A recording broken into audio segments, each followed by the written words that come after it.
नमस्कार, arts academy official YouTube channel में आप सभी का स्वागत है। इस वीडियो लेक्चर में हम बात करेंगे वर्ग 12 के आपका ज्योग्राफी के मंथली एग्जाम सितंबर में जो है उनके प्रश्न पत्र का हम सॉल्यूशन करेंगे। देखिए विद्यार्थी, जो भी मासिक प्रश्न पत्र है उसको आप इस तरह से तैयार करें ताकि आपको फाइनल बोर्ड एग्जाम में काफ़ी हेल्पफुल हो। तो चलिए हम प्रश्नों की ओर अग्रसर होते हैं। पहला प्रश्न है, निम्नलिखित देशों में से किसका लिंगानुपात सर्वाधिक है? तो लेटविया में जो है, लेटविया जो देश है उसका लिंगानुपात सबसे ज़्यादा है, यानी 100 अगर महिलाएं हैं, 100 महिलाएं तो उस पर 85 पुरुष आते हैं। तो देखिए लिंगानुपात होता क्या है, इसको सेक्स रेशियो बोलते हैं। तो प्रति 100 पुरुषों पर जो महिलाओं की जनसंख्या होती है उसे हम लिंगानुपात कहते हैं। दूसरा प्रश्न, आयु लिंग पिरामिड का संबंध किससे है? Age sex pyramid is associated with, आपका आंसर हो जाएगा बी, पुरुष एवं महिला जनसंख्या से। तीसरा नंबर प्रश्न है कि निम्नलिखित देशों में किसमें प्रसन्नता को प्रगति की माप माना जाता है? तो प्रसन्नता का, in which of the following countries happiness is considered as the measurement of progress? तो इसका आंसर हो जाएगा भूटान। भूटान की राजधानी थिम्फू है, याद रखेंगे आप लोग।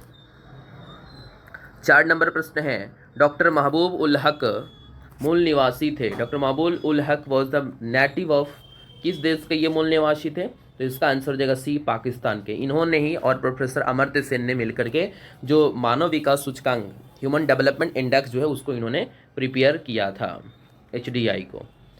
55 नंबर प्रश्न है, निम्नलिखित में से कौन विकास का सर्वोत्तम संकेतक है? Which of the following is the best indicator of development? तो इसका आंसर हो जाएगा गुण में घनात्मक परिवर्तन, पॉजिटिव चेंज इन क्वालिटी। 6वां नंबर प्रश्न है, कौन आयु वर्ग कार्यशील जनसंख्या का प्रतिनिधित्व करता है? Which age group represent the working population? तो इसका आंसर हो जाएगा 15 से 59 वर्ग की जो जनसंख्या वो कार्यशील जनसंख्या होती है। 7वां नंबर प्रश्न है, मानव विकास सूचकांक में प्रथम स्थान किस देश का है? तो नॉर्वे जो कंट्री है उसका ह्यूमन डेवलपमेंट इंडेक्स में शीर्ष स्थान पर है, यानी which country rank first in the human development index? तो इसका आंसर हो जाएगा नॉर्वे। नॉर्वे की राजधानी ओस्लो है। 8वां नंबर प्रश्न है, निम्नलिखित में कौन प्राथमिक क्रियाकलाप से संबंधित है? Which of the following is associated with primary activity?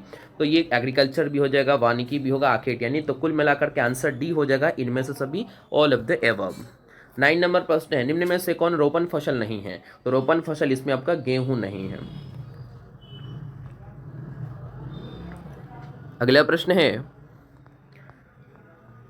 निम्न में से कौन, 10वां नंबर प्रश्न है, निम्न में से कौन एकल कृषि का उत्पाद है? Which of the following is product of monoculture? तो इसका आंसर हो जाएगा रबड़ भी होगा, एकल फसल, केला भी और चाय भी। यानी एकल फसल कहने का तात्पर्य है कि इस फसल के उगने के क्रम में या इसका फसल की बुआई के क्रम में किसी अन्य फसल की बुआई नहीं की जाती। तो ऑल ऑफ द एबव होगा। 11 नंबर प्रश्न है, पशुचारण किस आर्थिक क्रियाकलाप से संबंधित है?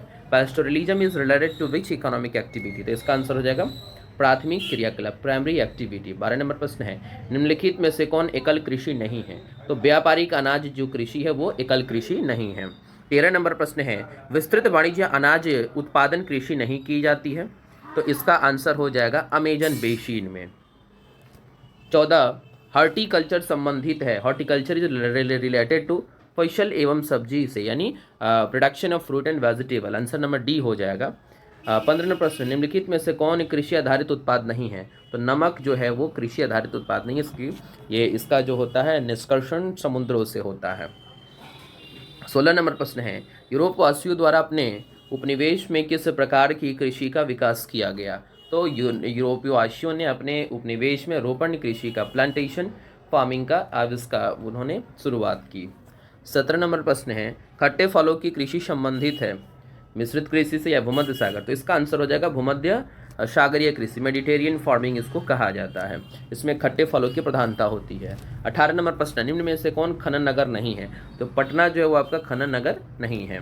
बाकी झरिया, खेतड़ी, रानीगंज ये सारे आपके खनन नगर हैं। यहाँ पर कोयला के लिए जाना जाता है, झरिया भी कोयला के लिए जाना जाता है, खेतड़ी तांबा के लिए जाना जाता है। 19 नंबर प्रश्न है, रबी फसल की बुआई कब होती है? व्हेन इज रबी क्रॉप सोन? तो आपका अक्टूबर से नवंबर का जो समय होता है वो रबी क्रॉप के बुआई का सीजन होता है। 20 नंबर प्रश्न है, सबसे महत्वपूर्ण जूट उत्पादक क्षेत्र कौन है? तो आपका आंसर हो जाएगा गंगा डेल्टा रीजन हो जाता है। 21 नंबर प्रश्न है, 21 नंबर प्रश्न है, निम्न में से कौन उत्तर भारत में अवस्थित नगर है? तो ये तो पुणे महाराष्ट्र में है, चेन्नई आपका तो दक्षिण भारत में तमिलनाडु की राजधानी है, कोची आपका उधर में है, साउथ इंडिया में ही है, केरल में, और आपका ये आगरा जो है वो उत्तर प्रदेश में और ये नॉर्थ इंडिया में पड़ता है। 22 नंबर प्रश्न है, ज्वार उत्पादन में अग्रणी राज्य कौन है? The leading state in jowar production is आपका महाराष्ट्र हो जाएगा। 23 नंबर, सिंगरेनी है किस प्रकार का खनन नगर है? माइनिंग टाउन है। 24 नंबर प्रश्न है कि गेहूं फसल उदाहरण है किस चीज़ का?